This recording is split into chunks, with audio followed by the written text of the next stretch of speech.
the sketchbook thing with the um the cashier at the convenience shop. Okay, that was that was not with anyone's consent there, and I think that was a little wrong. Okay, just because so Anna looks at him like the poor cashier dude. That was a bad day at the office on that deal. I'm like, he's just sitting there minding his business, selling chocolate bars, and anyway, okay.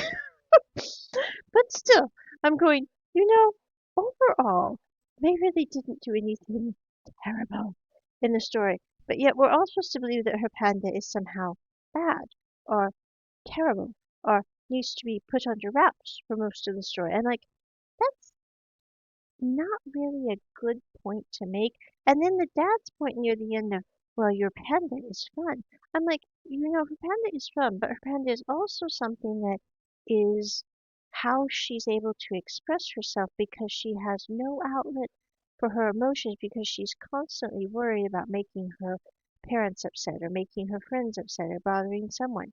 And that's a lot of pressure. So, in a way, the panda acts as a pressure valve release.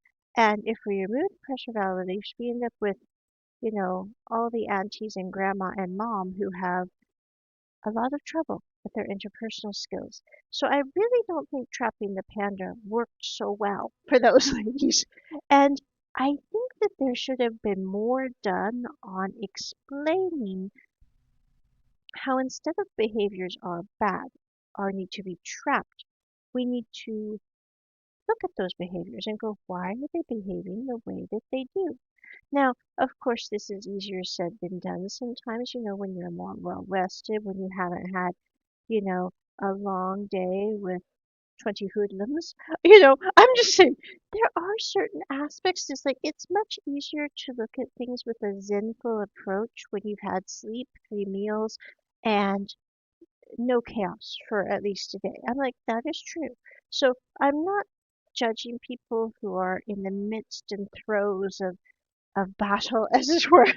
But I am saying that a more holistic approach would have been better for this movie. It's like I finished the movie. I usually save the movies I have and I give them to kiddos I know. But I was like, I'm not giving this movie to any kiddos I know because this movie is not going to teach them how to be the amazing humans they will grow up and be.